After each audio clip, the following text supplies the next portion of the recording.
Bienvenue dans cet épisode du podcast Feel Good Talks, le podcast qui fait du bien. Je suis Baptiste. Et je suis Nicole. Et nous sommes passionnés par la santé et le bien-être. Nous vous partageons ici des astuces, des bonnes vibes et des conversations avec des experts pour améliorer votre quotidien. Ce podcast est rendu possible par Aura, l'agence de publicité en ligne que nous avons créée pour accompagner des entreprises de la santé et du bien-être dans leur croissance. Bon épisode. Bonjour et bienvenue dans ce nouvel épisode. Aujourd'hui, on va parler de déprime hivernale. Alors, est-ce que vous êtes fatigué même après une nuit complète ? Est-ce que vous avez la flemme pour tout, plus envie de rien, une routine fatigante, agaçante, des envies de gras et de sucre, ou une sensation que la vie, elle est nulle quoi ? Si tu te reconnais dans au moins un de ces critères, c'est normal, parce que l'hiver s'est installé depuis un moment, et avec ça, il y a eu le fameux coup de mou, la déprime hivernale. La bonne nouvelle, c'est que t'es pas seul. Et aujourd'hui, on va comprendre pourquoi et surtout comment on peut retrouver de l'énergie dans cette période difficile. Toi, Nicole, comment ça va et comment tu te sens ? Alors d'abord, bonjour à tous. Et ça va pas du tout. Ça va honnêtement pas du tout depuis à peu près 2-3 semaines. Le début de l'hiver ça allait, c'était pas foufou, mais j'étais quand même contente de retrouver mon cocon chez moi, de passer plus de temps à regarder des films, à passer du temps sous la couette, etc. Et puis au fur et à mesure, j'ai commencé à perdre de l'énergie quand le temps passait, quand je voyais les jours devenir de plus en plus gris. Et puis là, honnêtement, depuis 2-3 semaines, j'ai surtout hâte de revoir le soleil, de partir en vacances et d'être en été. Et toi ? Moi c'est pareil, c'est difficile. Alors moi j'ai commencé beaucoup plus tôt la déprime hivernale que toi. Tu l'as vu de toute façon sur mon visage qui s'est marqué malgré l'anti-ride, l'anti-trait tiré que je mets. Mais ouais. Je le confirme. Grosso modo, moi, dès le mois de novembre, ça a commencé à me fatiguer. Je suis hyper impacté par cette déprime hivernale, c'est assez horrible. Et ça s'est, on va dire, aggravé en janvier. Là, on est en février, quand on enregistre le podcast, franchement, c'est pas ouf, c'est toujours pas ouf. Non, mais c'est toujours pas ouf. Et du coup, dis-moi, c'est quoi la déprime hivernale ? Du coup, on a creusé un peu le sujet pour vous, les amis. Déjà, c'est le premier truc, c'est qu'il faut se dire que ça a aucun lien avec la dépression, qui est une maladie, qui est une vraie maladie, et que la déprime hivernale, c'est plutôt lié à des sensations et à des changements d'hormones et de la saison finalement. Et la déprime hivernale, elle est aussi appelée trouble affectif saisonnier. C'est en gros le petit coup de blues qui arrive quand les jours se raccourcissent et que la lumière naturelle se fait de plus en plus rare. Et qui est touché ? Alors, on est beaucoup à être comme ça ou pas ? Moi, je pensais que c'était plus, mais en vrai, je sais pas ce que vous en pensez vous, mais moi, je trouve que la stat, c'est seulement un Français sur 10 qui est touché, et à chaque hiver, et il y a un maximum 20% des gens qui ressentent une forme plus légère de baisse de morale, et en particulier, visiblement, les femmes sont un peu plus concernées que les hommes. Et combien de temps ça dure alors ? Les premiers signes apparaissent à l'automne, c'est un peu ce que j'ai vécu avec novembre, et ça peut durer jusqu'au printemps, donc bon courage. En gros ça peut durer 3 saisons sur 4, avec justement ce côté pic de fatigue et baisse de motivation, donc c'est assez long. C'est long, et surtout que nous on est, je sais pas vous, mais nous on est dans le nord de la France, dans le nord-ouest de la France, et on n'est pas gâté par la météo, donc je pense que peut-être que ceux qui sont dans le sud de la France, tu vois, dans le coin de Nice, Marseille, ils ont peut-être moins de déprime hivernale. Ils doivent même pas connaître le mot. C'est ça, c'est clair. Et tant mieux. Et du coup, ce qu'on peut se demander ensuite, c'est quoi en fait les symptômes de cette déprime ? Je sais que tu as creusé ça, toi, Nicole, pour le podcast. Tu vas pouvoir peut-être nous dire, et puis les gens vont peut-être voir ils vont peut-être pouvoir cocher des cases, tu vois, en se disant « Ah, j'ai ça, j'ai pas ça, etc. » C'est clair, je l'ai pas seulement creusé, mais je le vis dans ma propre chair. Alors, je peux vous en parler vraiment depuis l'expérience. Donc, d'abord, comme on sait tous, la fatigue persistante. Vraiment, ce manque d'énergie, de s'élever, d'avoir l'impression de ne pas avoir dormi ou d'avoir mal dormi, de vraiment manquer d'énergie pour tout faire. Donc, tout devient beaucoup plus difficile en hiver. Le travail, les sorties, tout est plus compliqué. Donc avec ça, forcément, ça vient aussi la baisse de morale quand tout est plus difficile et que de toute façon, on se sent un peu moyen. Il y a une sensation un peu de tristesse ou de mélancolie qui peut venir plus facilement pendant cette période. Moi, par exemple, il y a des jours, alors que tout va bien, je suis hyper heureuse dans ma vie, hyper épanouie, et pourtant, il y a des jours où je me réveille et je dis à Baptiste, j'ai le cafard. J'ai le cafard, je comprends pas pourquoi. Et puis je me rappelle qu'on est juste en hiver et que ça va passer dès qu'il y aura quelques rayons de soleil. Je suis actuellement d'ailleurs assise sur une chaise, et ça c'est le prochain symptôme. Je suis assise avec donc un énorme plaid et une écharpe sur moi parce que j'ai une sensibilité au froid, comme beaucoup d'autres personnes qui ressentent aussi cette déprime hivernale. Donc on a tout, il fait plus froid, mais en plus de ça, on est plus sensible au froid aussi. À mon avis, c'est aussi parce qu'on est plus mou, on est moins actif, etc. Donc forcément, on a plus tendance à avoir froid. On a aussi plus tendance à avoir des envies de burgers, de pizzas, de raclette. Exactement, c'est la première chose, des chocolats chauds, etc. Dès qu'il fait froid, on a carrément envie de manger ces choses-là, les salades, on les laisse pour l'été. Alors voilà, forcément, attention à ne pas se laisser emporter par les envies lors de cette période. On a aussi beaucoup plus de somnolence en journée, donc fatigue et somnolence, forcément, c'est difficile. C'est le fameux brouillard que tu vas avoir dans l'après-midi, par exemple. Exactement, c'est ça. Moi, par exemple, j'ai beaucoup plus tendance à faire n'importe quoi, à faire des bêtises, à voilà, être un peu ailleurs, quoi, parce que je suis un peu endormie. Du coup, on a tendance aussi à s'isoler pendant cette période, déjà parce que c'est le contexte. Forcément, on va pas aller faire des pique-niques en hiver, on va pas aller à la plage ou faire des énormes randos alors qu'il pleut. Donc, les activités nous poussent déjà à être plus isolés, mais on a aussi moins envie naturellement de voir du monde. On préfère plutôt rester sous le plaid avec un temps comme ça, quoi. Il y a également tendance à être en routine. Donc voilà, forcément, on sort moins, il y a moins d'activités, on est un peu fatigué, etc. Donc forcément, on va vite tomber dans des habitudes de routine un peu monotones, à être en mode pilote automatique et aussi à être plus irritable parce qu'on est plus fatigué, plus stressé, etc. Un peu plus drama, quoi. Exactement, c'est ça. C'est une période un peu spéciale.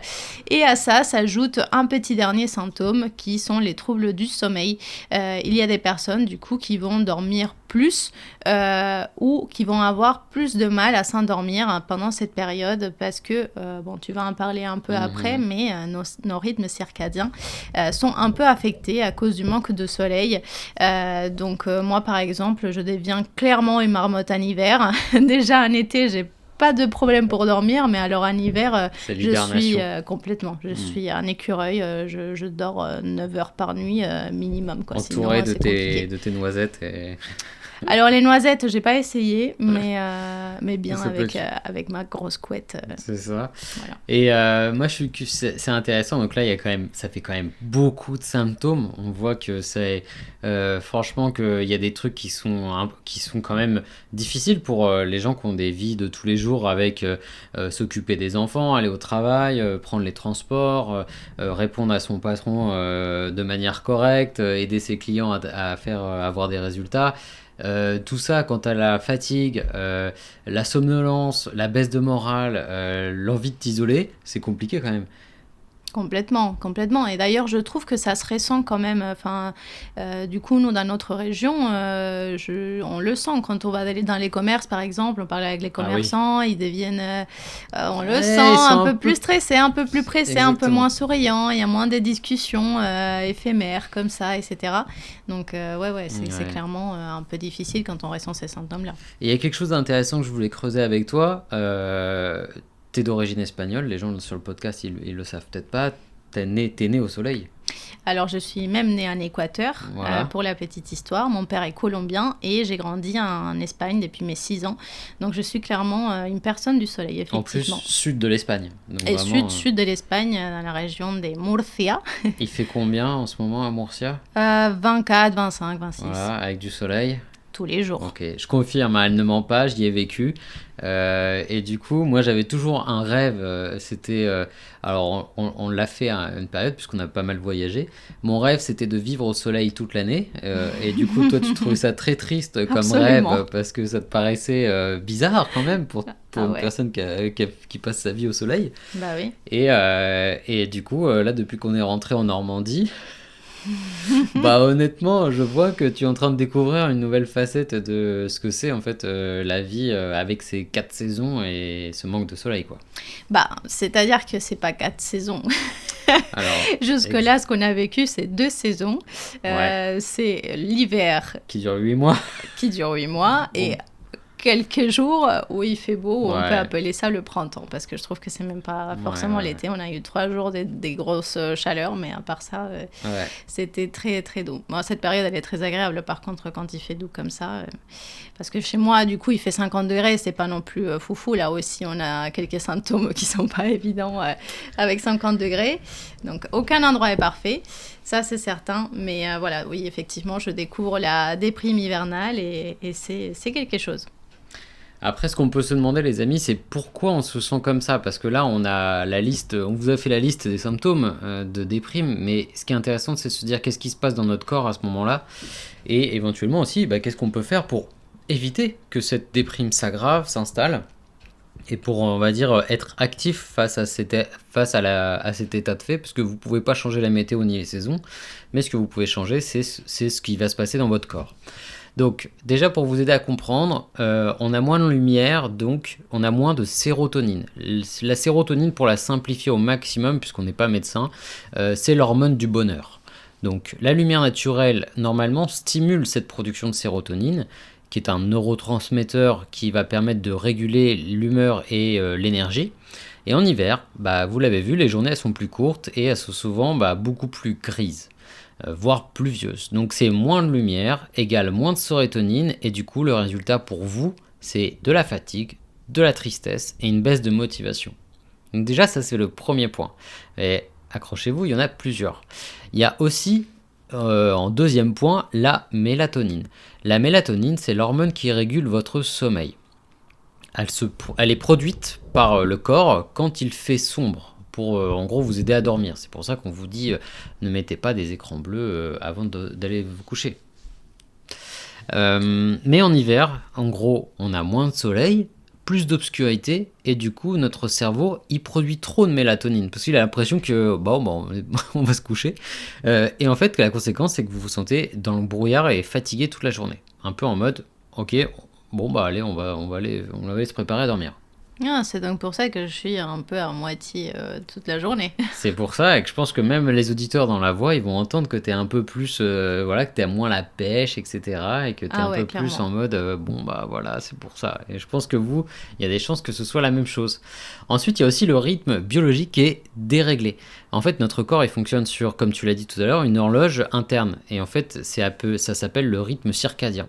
Et ça, c'est un rythme qui se synchronise avec la lumière du jour. C'est-à-dire que votre corps a besoin de voir la lumière du jour pour bien fonctionner.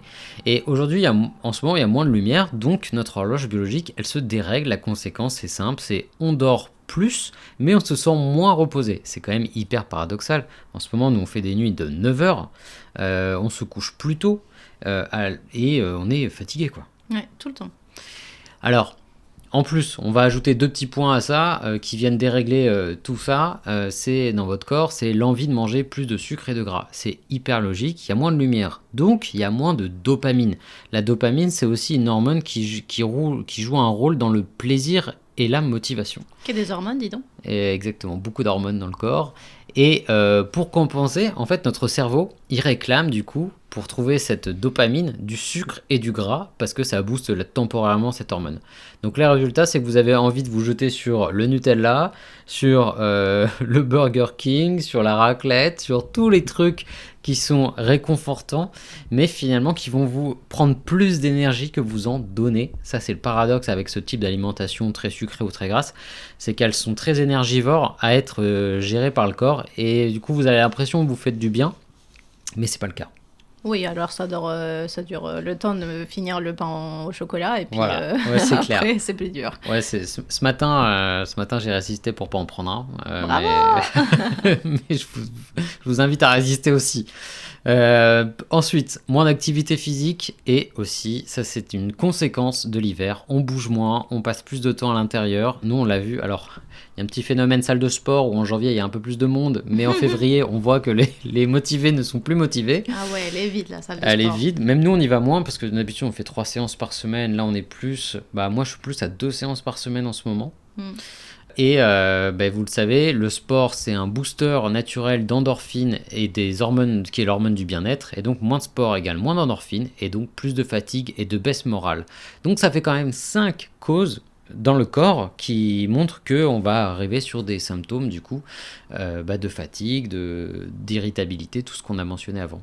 Et qui montre bien que c'est physique, ce n'est pas qu'est dans nos têtes. Hein, parce que moi, j'ai eu tendance à me dire non, mais c'est pas possible d'être aussi susceptible, on va dire, dès qu'il manque un peu de soleil. Mais en fait, c'est quelque chose de vraiment physique, d'hormonal qui se passe dans notre corps. Donc, on ne peut pas résister à ça, mais on peut mettre en place des choses. Ouais, complètement. C'est pas dans vos têtes. C'est vraiment prouvé, démontré. Et c'est pas parce que vous êtes feignant ou quoi que ce soit, quoi. C'est vraiment parce que c'est beaucoup plus dur sur cette période. Et on est tous, on n'est pas tous parce que c'est 1 sur 10 ou 20%, mais on est beaucoup à le ressentir. Et même ceux, je pense, qui n'ont pas répondu à cette enquête-là, ils en ont peut-être une petite part, même qui n'ont pas encore ressenti, quoi. Mm-hmm. Et ce qui peut être intéressant, c'est que tu nous parles du coup parce que là, on a évoqué les symptômes, on a évoqué pourquoi ça faisait tout ça. Maintenant, on peut se dire, bon, message d'optimisme, allez, on va lutter contre tout ça. C'est quoi les astuces concrètes que tu peux nous dire aujourd'hui pour éviter de sombrer dans cette dépression, dans cette déprime. Et aller de l'avant et créer le soleil par nous-mêmes? Bien sûr, alors vous faites comme l'écureuil, vous rentrez dans votre petite grotte et puis vous hivernez. Voilà, merci, c'était tout. Il n'y a pas d'autres astuces. Alors on est d'accord, c'est ce qu'on aimerait bien tous faire, hein, surtout quand c'est le mois de février. Mais on va quand même continuer nos vies, hein, on va s'accrocher. Et pour cela, on va s'exposer à la lumière naturelle dès le matin. Alors vous allez me dire, quelle lumière naturelle? Il n'y en a pas, justement. Mais il y a quand même des solutions. C'est la lampe de luminothérapie. Vous la connaissez sûrement, on l'a tous vue chez Nature et Découverte. Le budget est entre 40 et 300 euros. On peut en trouver des petites, des immenses, en ligne ou dans les boutiques. Vraiment, j'y croyais pas trop, franchement, à ce truc. On en a une à la maison, nous. On en a une, effectivement, et on s'en sert assez souvent, surtout quand on se réveille et que la journée est bien grise, parce que tout de suite, ça va un peu remplacer le soleil. Et quand on s'expose à la luminothérapie, on a tout de suite un peu plus d'énergie. Ça nous réveille, on sent que ça nous donne un peu de peps. Et ce qui est important, c'est de s'exposer suffisamment de temps et suffisamment au niveau de la peau. C'est-à-dire que si on met un gros pull et on est couvert de partout, notre peau, elle va être un peu moins exposée à cette lumière. Donc c'est un peu dommage, il faut essayer de au moins laisser, on va dire, un peu le cou, la poitrine, etc. exposés pour capter un maximum de lumière. Donc ça, c'est une première chose assez intéressante. Ensuite, on peut aussi parler d'alimentation. Une alimentation riche en vitamine D et oméga 3 marin peut compenser ce manque de soleil. Forcément, on l'a vu, c'est une question hormonale. Et être bien en forme et avoir suffisamment d'éléments dans notre corps, c'est important pour lutter contre cette fatigue. Alors, oui, du coup, tu as dit vitamine D. J'ai lu il n'y a pas très longtemps que c'était la vitamine D3 spécifique, de manière spécifique, je vais y arriver avec ce mot, qui permet d'agir vraiment sur cette partie de compenser ce qui n'est pas, ce que le soleil ne nous apporte pas. Tout à fait. Et il y a une autre astuce qui, franchement, est ma préférée, même si elle est peut-être un peu difficile à mettre en place parfois, c'est faire de l'exercice régulièrement. Même une marche rapide peut fonctionner pour stimuler les endorphines, comme on disait tout à l'heure. Et en fait, ce qui est fou, c'est qu'à chaque fois qu'on fait une séance de sport, après, on se sent mais tellement bien. Et je trouve que c'est vraiment une des astuces les plus accessibles déjà. C'est quelque chose de totalement naturel. essentielle et surtout une des plus efficaces parce que moi, personnellement, dès que je fais une séance de sport, j'ai franchement les effets du bonheur pendant 1 heure, voire 2 heures après.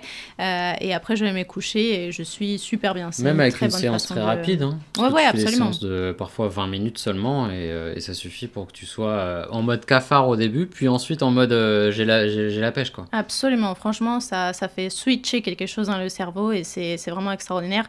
Et puis ça nous donne en plus de l'énergie parce que c'est ce qu'on disait, on est un peu fatigué, etc. Donc vraiment s'y mettre, c'est pas simple, je suis d'accord.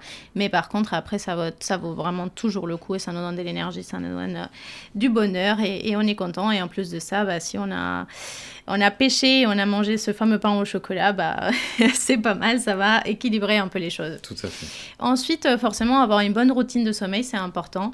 Éviter les écrans le soir et respecter des horaires fixes pour avoir une bonne routine de sommeil, une bonne hygiène.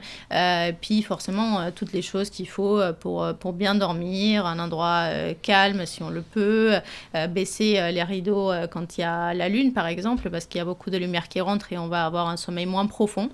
Donc voilà, faire tout ce qu'il faut pour bien dormir pendant cette période et vraiment récupérer au maximum.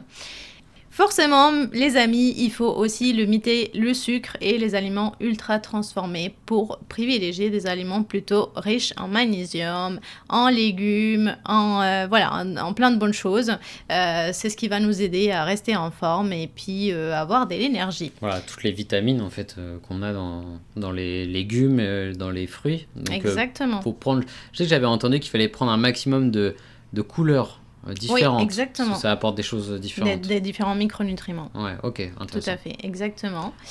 Il faut aussi passer plus de temps à l'extérieur, même quand il fait gris, pour réguler son rythme biologique. Forcément, quand on est dehors, on va s'exposer quand même un petit peu plus à la lumière et ce petit peu plus compte. Nous, par exemple, on essaye de prendre l'habitude d'aller marcher après manger, juste vraiment une petite marche, une petite balade de maximum 30 minutes, dans notre cas, où ça peut être le soir. Voilà, quand on peut, mais vraiment essayer un maximum de s'exposer à l'extérieur dans la journée pour prendre ce petit plus de lumière. Aussi, forcément, au lieu de s'isoler comme un petit écureuil, on va essayer d'entretenir les interactions sociales. C'est important d'éviter l'isolement complet et il faut quand même planifier des sorties ou des appels avec des proches, tout simplement parce qu'on est des êtres sociaux et que ça nous fait du bien.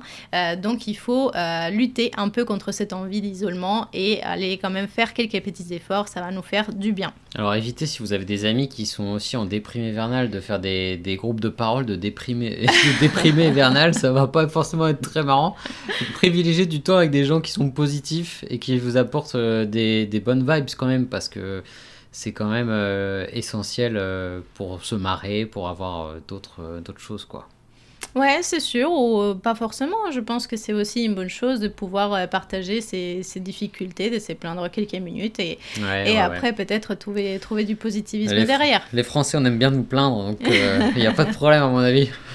Il est vrai. Alors, t'en as d'autres, des astuces ? Oui, tout à fait. Je dirais aussi fixer des objectifs motivants. Ça, c'est quelque chose qui me paraît important parce que ça va nous permettre de briser la monotonie pendant cette période. C'est important aussi d'avoir une raison de se lever le matin, d'avoir un projet qui te tient à cœur, que ce soit professionnel, personnel ou familial. C'est important avant de commencer cette période, je pense, de se poser des questions et de se lancer dans quelque chose pour passer l'hiver plus facilement avec un objectif et en fait être contente tout simplement de se lever le matin et d'avancer dans ce projet, que ce soit par exemple, je sais pas, une transformation physique ou une remise en forme ou un projet de partir en vacances quelque part, etc. Ça va nous donner vraiment une cible, un but et ça va quand même aider au quotidien. C'est la petite motivation supplémentaire qui vient en pensant à ton objectif, etc. Ça permet quand même de te bouger. Exactement, parce que si on reste dans la monotonie totale, c'est un peu nul, quoi. Aussi, forcément, la relaxation et la méditation. Alors, notre amie la méditation qui revient souvent quand même, elle a tellement d'avantages, de bénéfices sur notre corps, mais elle nous aide aussi à gérer le stress et à améliorer notre état d'esprit en général.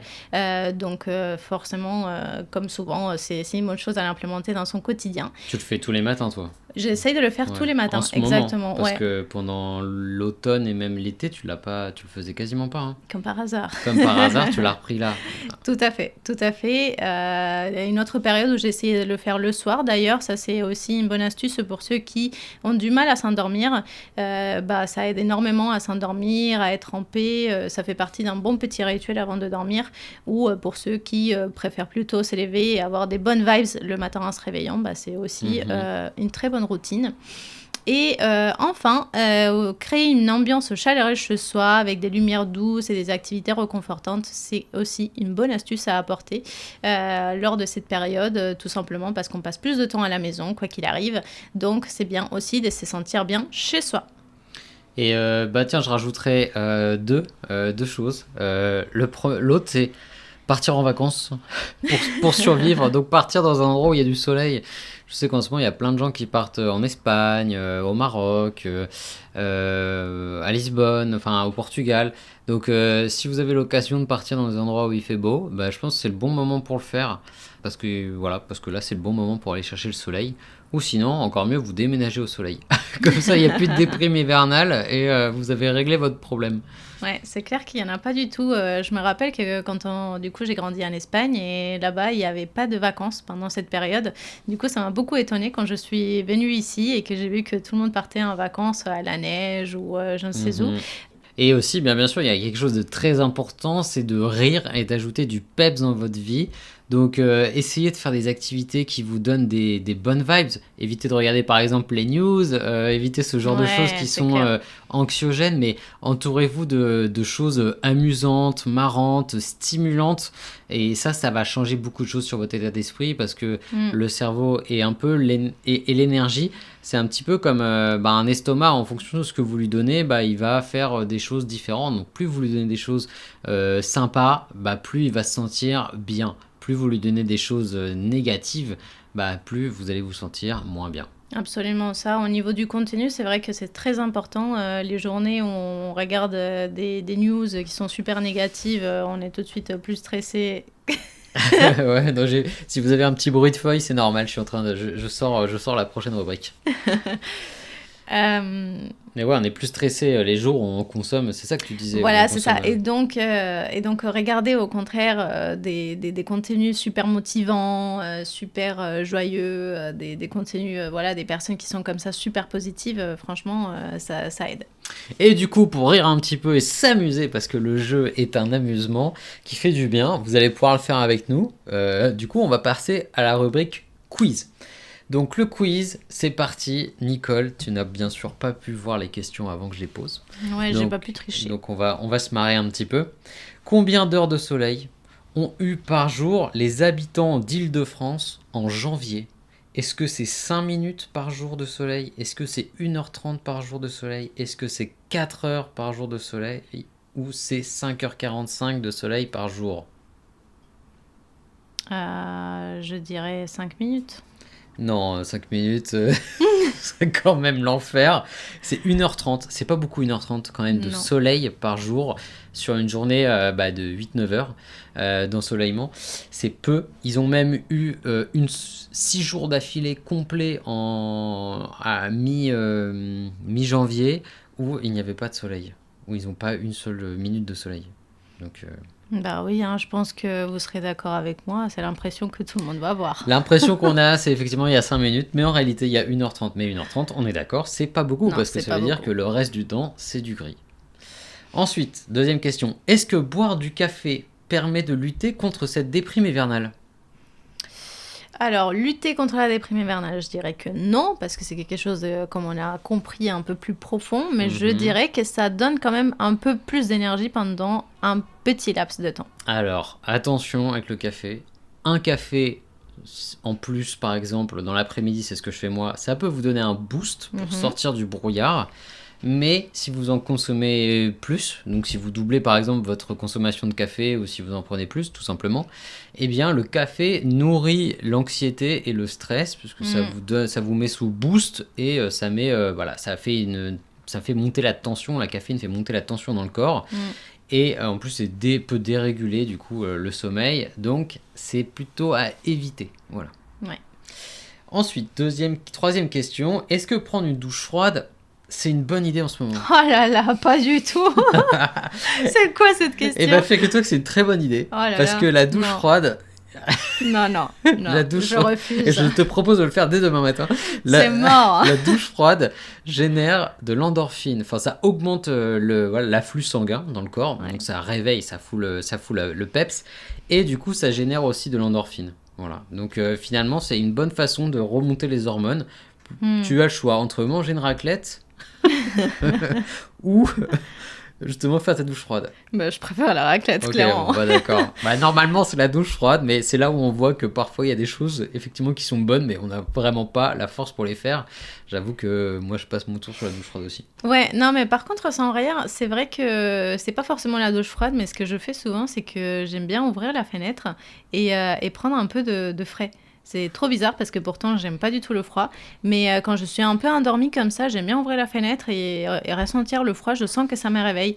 Même quand je fais ma balade, tu vois, à midi, Ouais. après manger, je sens que même le froid, ça Ouais. me réveille, ça me booste. Donc, Ouais, effectivement, ça va fonctionner très très bien. Bah, je pense, voilà, c'est un peu Mais plus violent, là, quoi. j'avoue... Alors, avant-dernière question, faut-il dormir 1 heure de plus en ce moment? je pense que oui. Eh bien, la réponse est non. Ah non! Mais toi, t'as tous les trucs, oui, je veux rien faire, je veux être une marmotte et tout. Donc non, en fait, pourquoi il faut pas dormir 1 heure de plus? Il faut idéalement garder quasiment toujours la même routine de sommeil. D'ailleurs, toute l'année, hein. En fait, toute l'année, on devrait se coucher à la même heure et se lever à la même heure. C'est pas forcément possible avec nos vies. C'est encore un peu plus perturbant parce qu'en France, on a et en Europe, on a le changement d'heure Ah ouais. qui crée un mini décalage horaire d'1 heure, mais ça bouleverse un peu le rythme circadien. Ça, c'est terrible. Hein. Mais dans tous les cas, il faut éviter de dormir plus parce que voilà, ça va pas changer grand-chose finalement sur ton état d'énergie ressenti. Ah bah, c'est dommage. Exactement. Et la dernière question, est-ce que s'enrouler dans sa couette façon burrito aide à lutter contre la déprime hivernale? Je pense pas. Là, Et la réponse est oui, ça aide. Parce que déjà les burritos c'est super bon, hein. Non, plus sérieusement parce que en fait s'enrouler dans une couette, comme un câlin. c'est comme un câlin, ça Ouais. va générer de la sécurité pour le corps, il va avoir une pression sur lui et c'est hyper agréable, ça génère une petite quantité d'hormones, donc c'est quand même une bonne chose de le faire. Ah bah dis donc, vraiment, j'en ai pas une aujourd'hui. Voilà, aujourd'hui c'est compliqué, on sent que t'es en manque d'énergie. Ah oui, Et franchement, si tu veux aller prendre une douche froide là pour finir la dernière rubrique avant, tu peux y aller. bien sûr. Tout de suite. Bon, allez, je te laisse conclure sur ce podcast. Alors, vous l'aurez compris, pour se préparer à cette période, c'est tel un petit écureuil. L'objectif, c'est vraiment de prévoir, savoir à l'avance quelles sont les astuces à mettre en place quand on est fatigué, quand on commence à se sentir comme ça, les choses qu'il faut faire, avancer dans des projets pour rester en forme et motivé, et aussi regarder souvent les heures de soleil qui avancent. Franchement, c'est quelque chose qui me fait beaucoup de bien à chaque fois que je vois qu'on gagne quelques minutes de soleil par jour. Et gardez espoir, les amis, le printemps arrive et après ce sera l'été et là on va vraiment kiffer. On vous dit à bientôt pour un prochain épisode. Ciao. Si vous avez aimé ce podcast, abonnez-vous et pensez à mettre 5 étoiles. Merci.